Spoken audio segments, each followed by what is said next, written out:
José Ramón Cosío. Bueno, saludo con muchísimo gusto al doctor José Ramón Cosío. Hola, José Ramón, buenos días.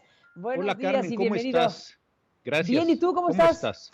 Bien, Pues bien. con muchos temas. Muchos temas, oye.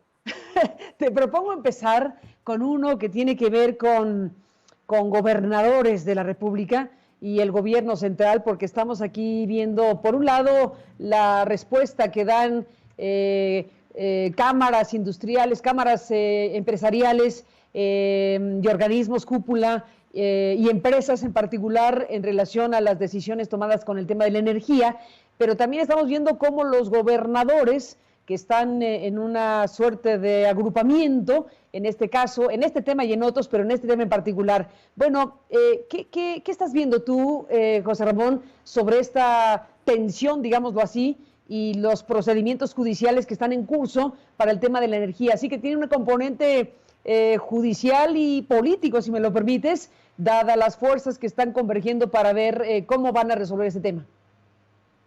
Mira, efectivamente hay varios niveles de discusión entre los gobernadores y el gobierno federal.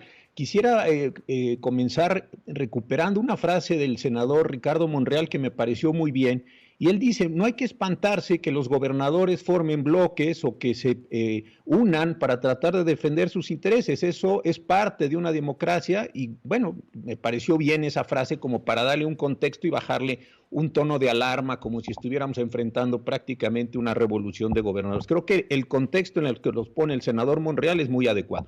Ahora, creo que hay dos niveles de discusión. El primero es efectivamente el acuerdo del SENACE del 29 de abril, en el cual cancelaron las pruebas, las preoperativas de las plantas de energía eólica y fotovoltaica, y segundo, en la publicación el 15 de mayo de la política energética por parte de la Secretaría de Energía o de la Secretaría de Energía. Son dos acuerdos que me parece se han estado confundiendo. ¿Por qué? Porque el que emite el SENACE, desde mi punto de vista, tiene un problema competencial muy serio, porque el SENACE no podía emitir ese acuerdo, sino tenía que ser la Comisión Reguladora de Energía. Esto ya ha empezado a tener una deriva, voy a decirlo así, por parte de los privados. Hoy varios medios nacionales nos confirman que se han otorgado 7 suspensiones ya definitivas a los particulares que promovieron los correspondientes amparos. Ahí es donde me parece que están los 7 gobernadores empezando a articular una política general para todos ellos, que seguramente la van a ejercer en términos del artículo 105 constitucional por medio de una controversia constitucional. ¿Qué es lo que van a decir los gobernadores? Que la acción tomada por el SENACE, además de que puede tener los problemas que ya han señalado los particulares de la Comisión Reguladora de Energía, o están afectando sus competencias. Yo, de lo que he estado escuchando en los medios y leyéndolos, me parece que los gobernadores están señalando dos condiciones: que ese mismo acuerdo del SENACE afecta las competencias que tienen que ver con salud y que tienen también que ver con desarrollo ambiental, con medio ambiente y con salud. Entonces, los gobernadores entiendo que consideran que esta revocación o este detenimiento que está haciendo el SENACE, además de que desde mi punto de vista, insisto, no tiene las competencias, afecta las suyas porque no les permite llevar a cabo acciones de protección de la salud o del medio ambiente para sus poblaciones, según insisto, he estado leyendo. Y el segundo aspecto contra el que todavía no veo que se hayan planteado acciones es contra la política energética que dictó la Secretaría de Energía, en donde también me parece que en el punto 10 se está recortando la posibilidad de estas plantas fotovoltaicas o eólicas. Entonces creo que ahí está dibujado los primeros elementos del conflicto. Estarían todavía en tiempo, si esto se publicó el 29 de abril, tendrían 30 días hábiles para promover sus demandas, de forma tal que me supongo las estarán analizando desde ese punto de vista. Y entonces, ¿qué es lo que podrías tener? Que desde el lado de las controversias constitucionales y desde el lado de los amparos tuvieras una impugnación importante a estas medidas que se han estado tomando en el sector energético en las últimas semanas. Ni más ni menos, pues de esto seguiremos hablando un buen rato seguramente, José Ramón Cosío. Y otro, perdón, bueno, Carmen, sí, bien Sí, interesante, que es el que ha estado saliendo también de los gobernadores que quieren rehacer, rediscutir el pacto. el pacto fiscal, efectivamente. Sí, sí, sí. Hoy en la ¿Y mañana, qué sí, piensas? ese es tema. Mira, el pacto fiscal lo conformó el presidente López Portillo, desde entonces está esta gran legislación, desde luego se le han ido haciendo ajustes. En un principio el presidente López Obrador se había negado a abrirlo, me gustó este comentario que hizo, dijo, bueno, vamos a discutirlo, tal vez no es este el mejor momento dentro de COVID, pero en cuanto salgamos o exista la posibilidad, yo creo que sí es un pacto que merece ser discutido, porque como él mismo lo señaló hace muchos años, hay estados de la República que aun cuando contribuyen económicamente mucho al desarrollo del país, y es el caso de Tabasco, de su estado, no reciben por vía de regreso la cantidad de dinero que parecería razonable por sus condiciones de desigualdad o francamente de pobreza. Entonces creo que abrir también la discusión del pacto fiscal, en rigor es la ley de coordinación fiscal, sus distintos fondos, sus distintos componentes, me parece que es un asunto importante porque ya desde hace varios meses varios gobernadores se están expresando, por ejemplo el gobernador de Jalisco y algunos otros, porque consideran que no hay una adecuada mezcla de los componentes de la ley de coordinación. Entonces yo creo que también esa discusión, no me imagino que no va a ser pronto, pero sí es una discusión muy importante porque creo que el sistema federal está recibiendo muchas presiones de muchos lugares, uno de ellos es por la forma de distribución de los ingresos. Ni más ni menos, pues veremos el pacto fiscal.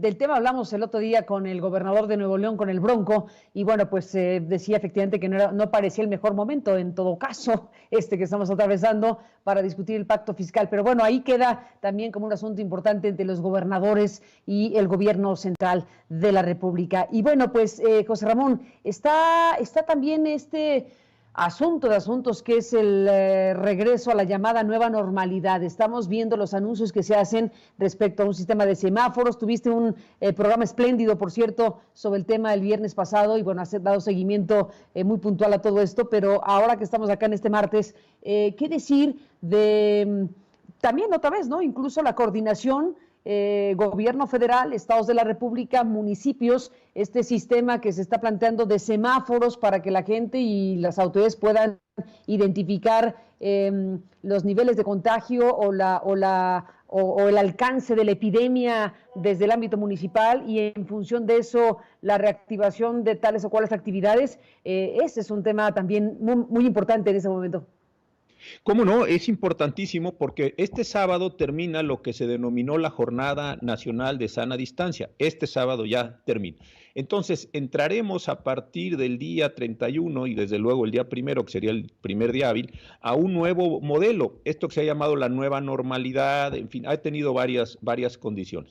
Aquí creo que vale la pena decir que ha habido un escalamiento interesante. Primero, el 18 de mayo se pudieron empezar a realizar ya actividades prácticamente en verde, es decir, en todas sus condiciones, en todas sus modalidades, en aquellos municipios que no tenían contagiados o que en los municipios aledaños no había contagiados. Entonces, ahí habría en principio una buena noticia de se empiezan a mover estos municipios llamados de la esperanza para que se empezara a dar esta condición.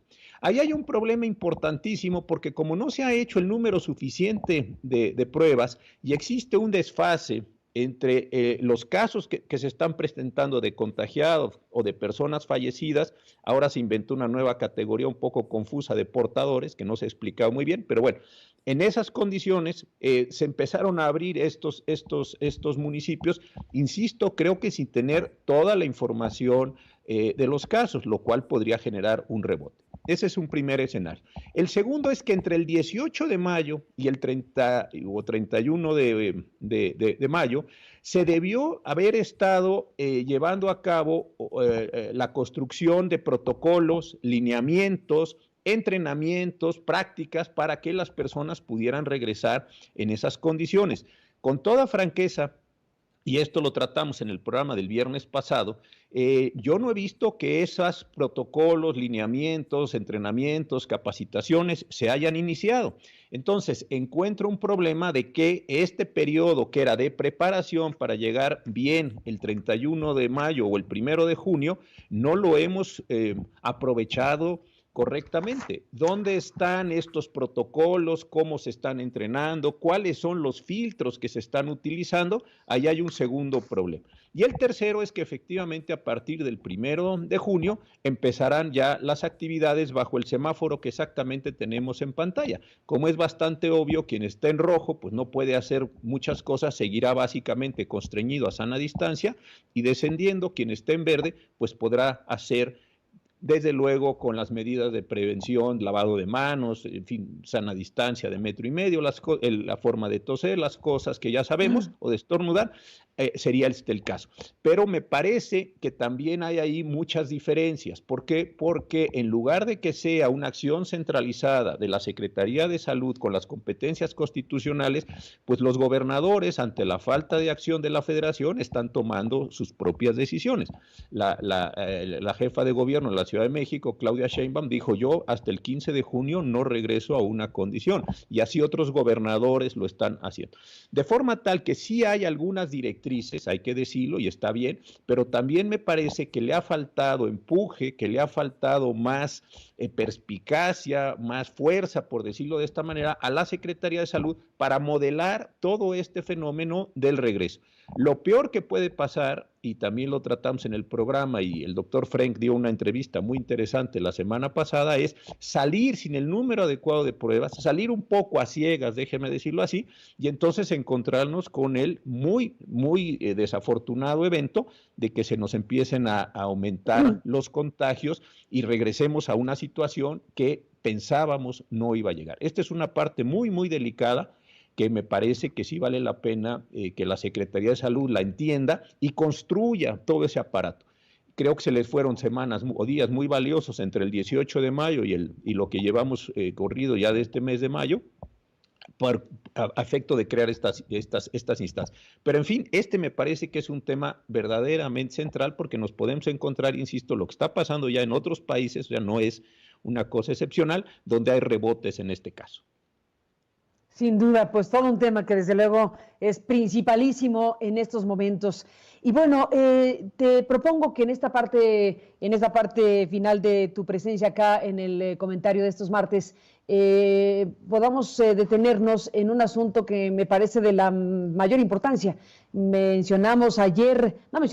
Abordamos ayer ampliamente el tema de la ejecución de una persona en el estado de Morelos, en Temisco, un funcionario de la Secretaría de Hacienda del sexenio pasado, una pieza clave dentro de la investigación de la llamada Operación Zafiro. Esta Operación Zafiro con S, por cierto, que así es como se denominó, es una operación que habría tenido lugar el sexenio pasado desde la Secretaría de Hacienda, transfiriendo miles de millones de pesos a diferentes estados de la República. Se calcula que se sabe que por lo menos en 7 estados de la República hubo estas transferencias que estaban destinadas para otras cosas de la Federación, aportando recursos a estos estados, y esas cosas no ocurrieron porque ese dinero se presume o se informa fue utilizado en otras cosas, fundamentalmente en financiar ilegalmente campañas a favor del PRI en este sexenio de Peña Nieto. Y bueno, esta llamada Operación Zafiro tiene mucha información ya conocida públicamente. Ha habido trabajos periodísticos muy importantes sobre Operación Zafiro, y estamos entre el terreno de lo que se conoce en términos periodísticos, de lo que se conoce en términos de la investigación judicial que abrió el estado de Chihuahua, que ha sido, hasta donde sabemos, el único estado de los afectados por esta operación, que decidió tratar de recuperar lo que le toca a Chihuahua como víctima. Y en el camino, bueno, pues se han abierto procesos que están ahora en la Suprema Corte de Justicia. La Corte admitió amparos que tendrá que resolver, entre otros, precisamente este que menciono, donde Chihuahua pues deberá ser o no considerada como víctima para su proceso judicial. Por un lado, te dejo ese tema ahí, y por otro lado, el gran asunto que dejó Enrique Peña Nieto para cerrar su sexenio, con un recurso, una acción ante el máximo Tribunal de Justicia, pues para tratar de frenar la investigación desde Chihuahua, que pudiera impactar precisamente a quienes fueron funcionarios federales de la administración pasada de Peña Nieto. Eso que promovió la Consejería Jurídica de Peña Nieto ante la Corte. Yo creo que a ti te tocó en tu salida de ministro, en realidad estabas ya en la parte final de tu calidad de ministro de la Corte, pero queda ahí un tema de enorme importancia y bueno, ahí hay varios elementos que están, digamos, por resolverse y y la extradición misma, por supuesto, y la extradición misma del exgobernador César Duarte, que según el gobernador, pues estaría cerca de que pueda ocurrir. Es un exgobernador que tiene varias órdenes de aprehensión, y una pregunta de en qué momento se va a extraditar a México para responder a las acusaciones. Así que tenemos la extradición, tenemos los amparos y tenemos el recurso de Peña Nieto y su Consejería Jurídica, algo que sin ser estrictamente un amparo, pero que el gobernador en su momento llamó amparo buscador ante la Corte. Bueno, todo eso lo tenemos que recordar ahora y traer a la mesa con motivo de esta ejecución el jueves pasado de una pieza clave de esta historia, José Ramón Cosío. ¿Qué dices de todo esto? Mira, varias cosas. Déjame empezar con el asunto más general, un asunto que Héctor Aguilar Camín ha estado insistiendo mucho en varias entrevistas y hoy en un artículo muy interesante que publica el Milenio, en donde señala cuáles son los casos que tiene pendientes de resolución la Suprema Corte. Uno entiende que la Corte pues ha disminuido un poco su actividad por razones de COVID, pero lo que ha hecho Aguilar Camín es identificar todos los casos que tiene la Corte pendientes de resolver. Hay cosas importantísimas, tiene que ver la ley del Registro Nacional de Detenciones, la ley de la Guardia Nacional, extinción de dominio, remuneraciones, austeridad republicana, seguridad nacional, recursos promovidos por Banco de México, INEGI, el Instituto Federal de Telecomunicaciones, amparo sobre el uso lúdico de la cocaína. Después hay temas sobre los impuestos mineros, justamente uno de Chihuahua o varios municipios de Chihuahua contra la Conagua, las consultas indígenas en cuanto a la omisión de leyes, la consulta indígena en materia de minería, el tema de los superdelegados. Hay problemas con la ley también de justicia militar, la declaración especial de ausencia, la ley general de comunicación social, en fin, hay una enorme cantidad de asuntos que yo supongo que en este verano pues empezarán a verse y empezarán a tomar ya un ritmo, porque en la mayoría de ellos hay proyecto y esos proyectos pues ya están presentados. Entre esos asuntos efectivamente está este caso que tú dices. A mí no me tocó verlo porque era un asunto, por ser controversia constitucional, todo el proceso de instrucción lo llevaba un solo ministro, y entonces ese ministro es el que fue tomando las decisiones sobre la suspensión y ordenar. ¿Que fue Medina Mora? Si no me equivoco, Medina Mora. Efectivamente, fue Eduardo Medina Mora. Ni más ni menos, que fue bastante escandaloso que le tocara a Medina Mora por estar tan cercano a Peña Nieto, pero bueno. Y él otorgó la suspensión en el sentido de que no se podían hacer movimientos, déjame decirlo así, porque tiene muchas diferencias, pero para ser genérico, en las averiguaciones previas. Y ese es un asunto que también tendría que estarse revisando. ¿Por qué? Porque cuando en las controversias constitucionales o cuando llegan las controversias constitucionales se le asignan a un ministro, lleva todo el proceso de instrucción, prepara un proyecto de sentencia, lo somete a la consideración del Pleno normalmente por ser controversia constitucional y ya sobre eso se toma una determinación.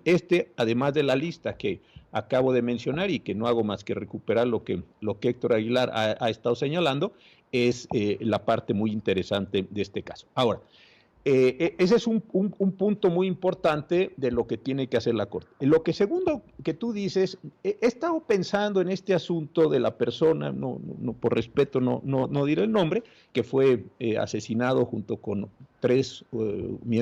cuatro miembros de su familia la semana pasada en Temisco, en Cuernavaca.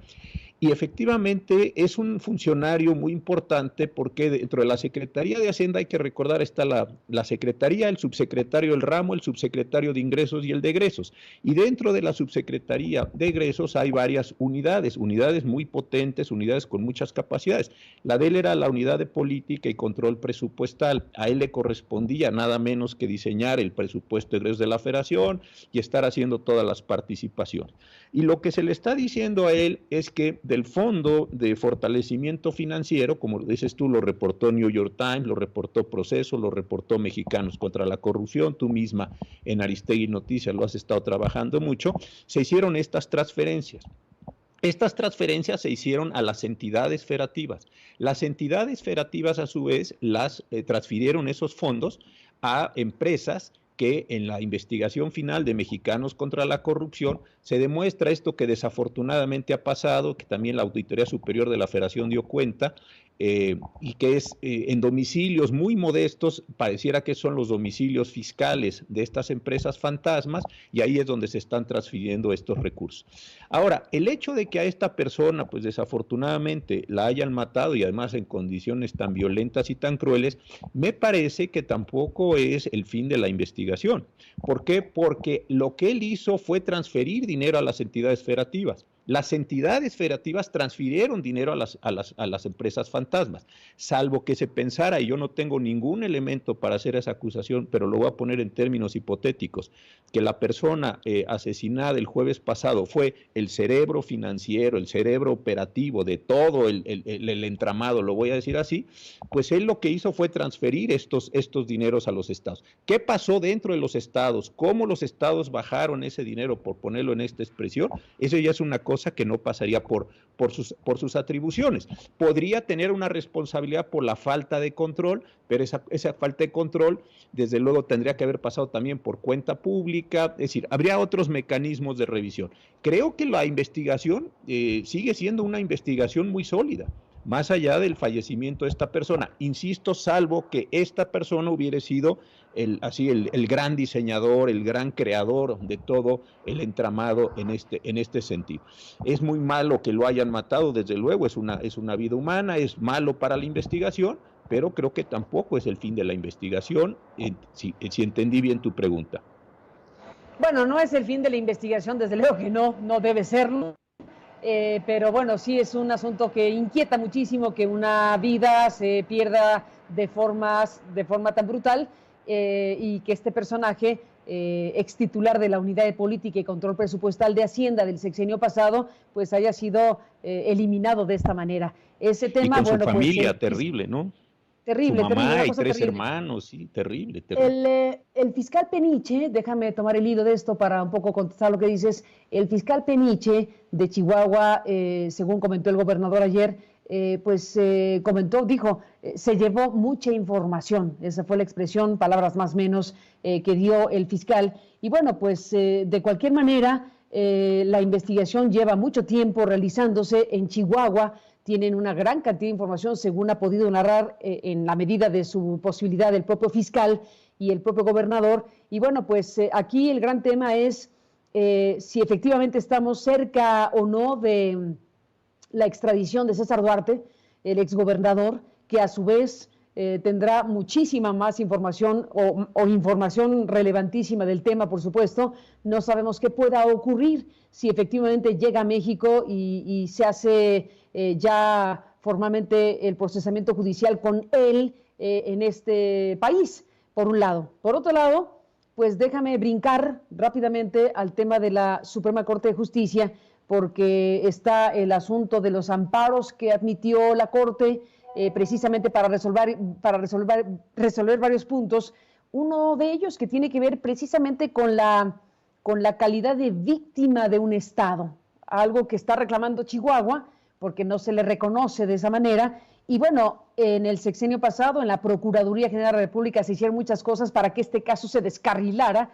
Hay una pieza clave y muy importante que estuvo presa en Chihuahua, que fue el secretario general del PRI en tiempos de Mario Fabio Beltrones, una investigación que llevó al propio Beltrones a promover amparos para sí. Así que bueno, ahí tienes una vertiente que también la propia Corte tendrá que resolver en relación a varios puntos que están bajo la figura del amparo. Efectivamente, la Corte tiene estos asuntos de Chihuahua. La condición patrimonial de los estados es un elemento muy rescatable, muy conocido, muy antiguo. Debo decirlo, y no por otra cosa, no conozco todos los detalles del caso, insisto, porque a mí no me tocó verlo como ministro, no hubo una discusión pública del caso, tengo la información en estos casos, pero si es un asunto relevante, primero, si efectivamente se puede o no considerar que el estado de Chihuahua tiene una afectación. Segundo, de qué naturaleza o qué características tiene esta afectación. Y tercero, también muy importante, que es un tema de los que se discutió en su momento, así públicamente, era si había o no una secrecía sobre la totalidad de las averiguaciones previas y un congelamiento de las averiguaciones previas, en el sentido de que fueron enviadas de la Procuraduría o de la Fiscalía de Chihuahua a la Fiscalía, bueno, entonces todavía Procuraduría General de la República. Entonces, ese elemento es muy importante de definir.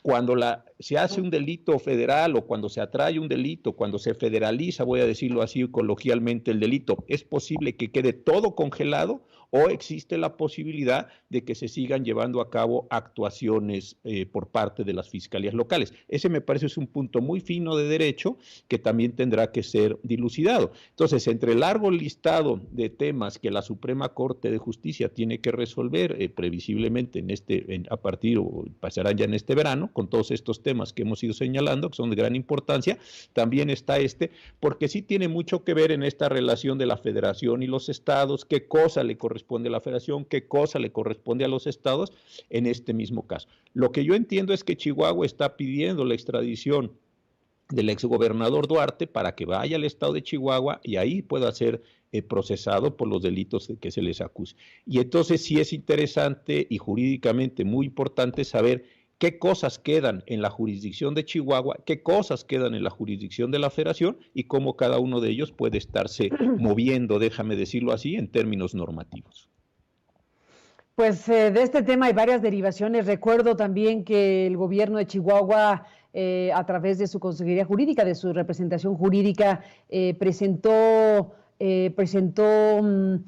recursos de recusación, si no me equivoco, que es el concepto, para que dos ministros, en este caso uno que ya no está, que es Medina Mora, y el otro Alfredo Gutiérrez Ortiz Mena, pues se abstuvieran de conocer la controversia, precisamente la controversia constitucional que presentó Enrique Peña Nieto, pues ya en la parte final de su sexenio lanzó ese documento a la Corte a través de su consejería jurídica, y dentro de las cosas que respondió Chihuahua estaba la petición de que se recusaran a estos dos ministros, que es otro elemento que pues yo no sé en qué quedó, no sé si tienes información al respecto. No, bueno, el caso de Eduardo Medina Mora, pues está su renuncia pues a partir de ese proceso, eso ya. El caso del ministro Alfredo Gutiérrez, la verdad no sé en qué quedó.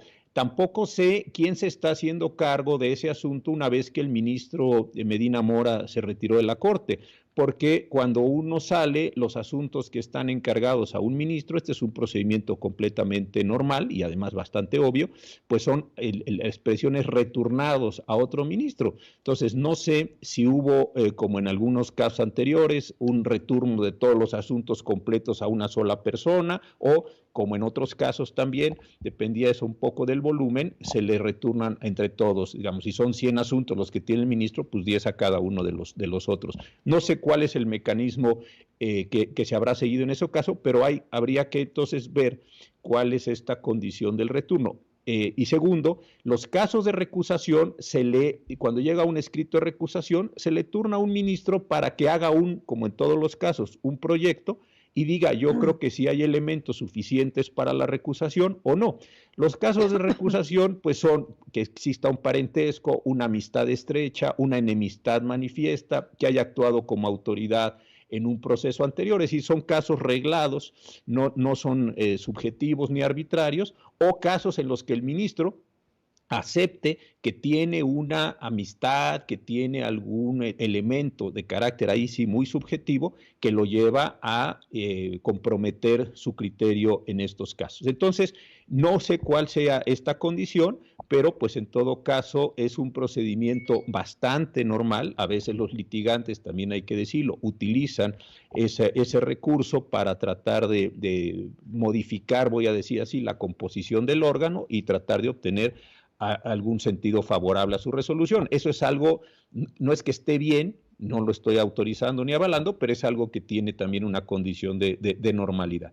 Y entonces tratas, insisto, de generar alguna diferencia así. Entonces, no sé cuál sea esta condición, pero pues en todo caso, el asunto máximo que podría llegar es decir, pues el ministro Gutiérrez efectivamente está impedido, que esa es la expresión, consecuentemente no participa en la resolución del asunto y el resto de los ministros, sea en pleno o sea en sala, pues siguen actuando en condiciones completamente ordinarias. Esto tampoco es extraordinario, los casos, insisto, de recusación o donde el ministro motu proprio declara que tiene esta causa de impedimento.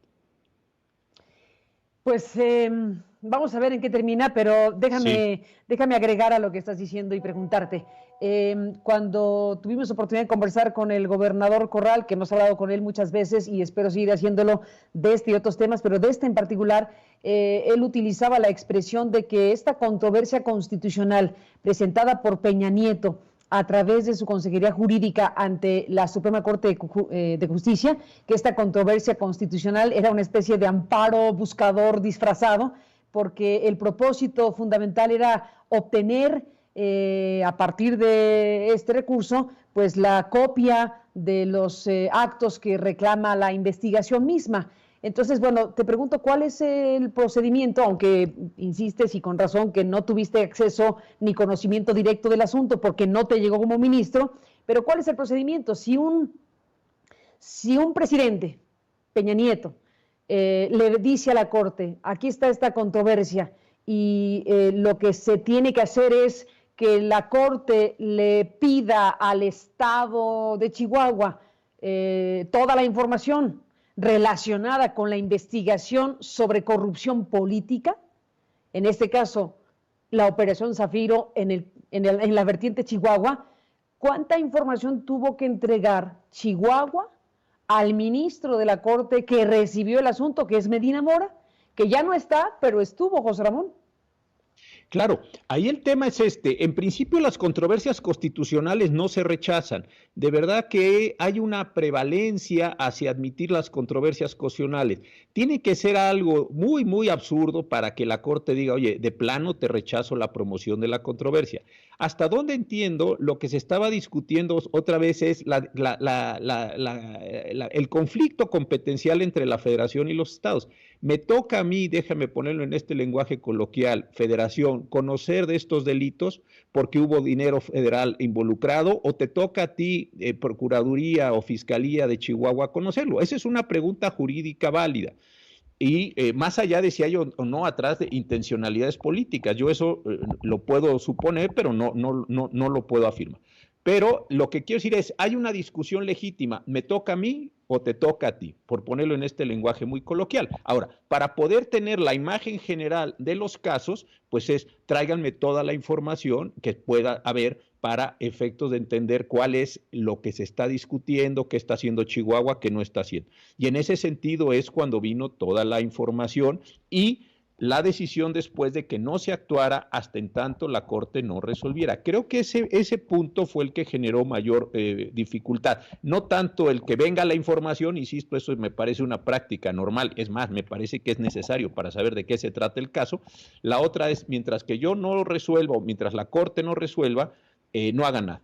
Ese me parece que fue el punto que generó, insisto, no estoy hablando yo como ministro porque ya ni lo soy y en su caso no lo conocí, pero sí como un ciudadano que se informó en su tiempo, porque esto tuvo mucha derivación después de que yo ya me había ido de la Corte, y tuvo esta cuestión muy interesante, decir, bueno, sí, pero no se haga nada hasta que no acabemos de definir todos estos problemas. Y eso creo que fue lo que al gobierno del estado de Chihuahua y a distintos actores de la opinión pública les pareció, voy a decirlo así, excesivo, en tanto no hagas nada, insisto, hasta que esto no concluya, no termine, no haya una resolución judicial. Creo que ese es el punto en el que estamos y ese me parece que es el punto que tendría que resolverse jurisdiccionalmente en la Corte. Pues sí, porque el tema pues continúa, el tema No quiero decir que esté estancado, porque ayer el gobernador habló de una actuación muy importante del doctor Gertz Manero, por ejemplo, habló de la propia consejería, en fin, habló del actual gobierno y de la actual instancia de la Fiscalía Autónoma. Pero bueno, por lo pronto, la pregunta es si en algún momento la Corte, bueno, debe resolver el asunto, o bien te dejo este último balón sobre el tema, José Ramón. El balón de si cabe en un contexto, pues sí, político también, en un contexto político totalmente distinto, que la actual Consejería Jurídica de la Presidencia de la República, en este caso encabezada por Julio Scherer, pueda desistir de lo que la Consejería Jurídica de Peña Nieto presentó ante la Corte. Y entonces se destraba de otra manera el asunto. De lo que se trata, en mi humildísimo punto de vista, es de que se investigue esta trama de presunta corrupción de alto nivel que involucraría a los más altos mandos del sexenio pasado. Sí, la respuesta técnicamente es así. Si está planteada la inconstitucionalidad de normas generales, que no lo sé, no hay posibilidad del desistimiento. Si lo que se está planteando es la validez o invalidez de actuaciones individuales, sí se podría lograr ese desistimiento de la controversia constitucional. Pero no sé qué es lo que en su momento la Consejería Jurídica en la presidencia del presidente Peña Nieto haya planteado. Porque esta es la cuestión. Voy a poner un ejemplo. Si yo impugno en una controversia constitucional la ley federal de lo que sea, como ley, como norma general, no hay esta posibilidad de desistirse. Pero si planteo el acto concreto consistente en el oficio tantos o en el acuerdo tantos, etcétera, como norma individual, entonces sí es posible el desistimiento. Creo que este sería el abordaje técnico, más allá de todas las condiciones políticas, que seguramente son grandes y son graves, que tendría que tomarse esta determinación. Pues, José Ramón, queda ahí expuesto el tema en un momento donde un evento trágico nos vuelve al asunto, nos vuelve a revisar un tema que lleva ya varios años y que necesita ser resuelto, desde luego, en condiciones de claridad y pues de cierto grado de rapidez en todo caso, porque pues, al final de cuentas no sobreinterpreto, pero tampoco me hago guaje. Un asesinato de un personaje que tuvo un papel importante en la trama Operación Zafiro no es algo que se pueda uno hacer de la vista gorda. Independientemente de las hipótesis que pueda haber detrás del asesinato, evidentemente lo primero que viene a la mente y a la cabeza es este señor que fue asesinado junto con su familia el jueves pasado, apenas el jueves pasado, en Temisco, Morelos. Tuvo un papel importante en esta trama, siendo titular de la Unidad de Política y Control Presupuestal durante el gobierno de Peña Nieto en la Secretaría de Hacienda. El señor Gamboa Lozano, que eran sus apellidos, pues fue asesinado y, a decir del fiscal de Chihuahua, pues tenía mucha información, o por lo menos era una pieza clave de un entramado que ya se conoce muy ampliamente gracias a investigaciones periodísticas y a la propia investigación judicial que se realiza en el caso de Chihuahua. Así que, pues este asesinato puede ser por diferentes razones que ocurrió, pero no puede uno dejar de pensar que puede estar relacionado con una investigación de este calibre, cuyos alcances, por sus componentes, pueden llegar a personajes del más alto nivel de la política mexicana en los últimos años, José Ramón, que de eso se trata. Mira, efectivamente, lo primero me parece, y en lo inmediato, pues esclarecer, como se dice, este homicidio. El hecho de, como dices tú, que muere una persona, y eso es parte de lo que es una tristeza en este país, que nos vamos acostumbrando a la normalidad del homicidio, que hayan matado a esta persona, a su madre, a 3 hermanos, en las condiciones que se describían, donde no hubo un robo, no parecía que iban específicamente por la vida de estas personas, no por ninguna condición. Entonces, ahí hay elementos muy importantes. Segundo, la forma misma de la operación de este homicidio, eso desde luego tendrá que esclarecerse. Y pues sí, efectivamente uno puede suponer porque tampoco es tan complicado, ni como dices tú, está generando una sobreinterpretación de las cosas, que esta persona fue eliminada pues por alguna razón, y si es el centro o es parte, no sé si es el centro, pero es parte de este muy mal episodio de corrupción generalizada, como se ha estado presentando en la Operación Zafiro, pues sí, es importante. Insisto, la razón estrictamente personal y familiar del homicidio y por las razones pues que están involucradas con este caso. Y sí me parece que esto abre otro capítulo, otra forma de presentación, de transparencia de la condición pues de corrupción en el país que se vivió y que se está viviendo, que es una cosa muy, muy lamentable. Sin duda, muy lamentable. Y bueno, pues estaremos al pendiente de todo esto, a la espera de la Suprema Corte de Justicia, que tiene una parte importantísima de este caso en términos de las resoluciones. Así que bueno, pues seguiremos hablando de este tema y bueno, eso que no se nos olvide, que no olvidemos precisamente cuestiones que se abrieron en términos de investigación judicial y que tienen que ser pues concluidas y esclarecidas en el ámbito de lo judicial y en todo caso de las responsabilidades de cada quien en asuntos que tienen que ver con la utilización del dinero de los mexicanos y las mexicanas del presupuesto nacional en esta presunta desviación multimillonaria de la llamada Operación Zafiro para financiar campañas políticas a favor del PRI, que esa es la ruta de investigaciones que se ha dado en los últimos años sobre este caso.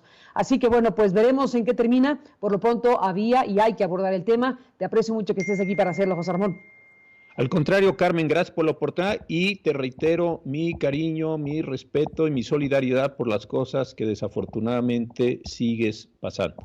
Con mucho cariño. Bueno, es una cosa tremenda. Esto sí parte de nuestra realidad en este 2020. Y bueno, te aprecio mucho tu comentario el viernes pasado, el comentario de Luis Pablo Borregard, de Dolores Aguinaco y de los que participaron en el programa de la serie 2020 La Pandemia, ese espléndido programa que hiciste el viernes pasado y los mensajes que amablemente enviaron, pues por esta circunstancia yo he llamado de acribillamiento pues en contra de nosotros a raíz de la investigación que presentamos aquí junto con Artículo 19 y el ITESO. Bueno, pues no ha parado el asunto, me ha llevado José Ramón a tener incluso que dar algún tipo de explicación, no explicación, sino de información para ir tratando de desbrozar las mentiras que se han ido sembrando entre que la paternidad falsa de mi hijo, de Emilio Cebadúa, que ya dije que no es el padre de mi hijo, y ahora me quieren endosar un matrimonio de 10 años con este personaje que desde luego no existe, que nunca existió y que por alguna razón bastante perversa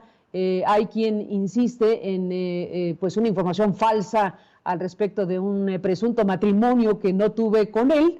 Tuve un matrimonio, pero no fue con él y que les importa en todo caso, no es nada que tenga que estar aquí aclarando, pero en este caso sí, ya que me das este balón y este pie también, porque al final hay personas que con total impunidad, pues ya casi en un sicariato, diría yo, pues están inventando historias relacionadas con mi vida privada y con lo que no es verdad en mi vida privada para generar un clima de hostigamiento, de pues daño reputacional que se intenta hacer para asociarme con cosas que son falsas o mentirosas, y hay personas que desde YouTube o desde redes con total impunidad pueden lanzar con una irresponsabilidad impresionante, causando daños o pretendiendo causar daños a la reputación de las personas, pues utilizando cosas verdaderamente infames, como tu vida, como tu hijo, como tu familia, como inventando cosas como un matrimonio que nunca existió y que bueno, al estar insistiendo con una falsedad, pues al final de cuentas, como dice el dicho queridísimo José Ramón, difama que algo queda. Y es tan grotesco, porque lo es, grotesco por los cuatro costados, que ni siquiera te imaginas pidiendo derecho de réplica, porque pues pedir derecho de réplica en un contexto tan descompuesto como ese, pues no hace sentido. Entonces yo, aprovechando el viaje, dado que me mandaron uno de estos videos que están circulando y que ven miles de personas, además es impresionante porque es un tipo de comunicación bastante tramposa, que ven miles de personas y que en este caso causan daños que es muy difícil reparar, de no ser la posibilidad que tiene de vez en vez alguien afectado, como es mi caso, que tiene un micrófono y que si se da la oportunidad, bueno, pues puede ir aclarando que la paternidad de mi hijo no es la que se dice, que mi matrimonio no fue con tal persona, y bueno, pues que eso pueda, para las personas que están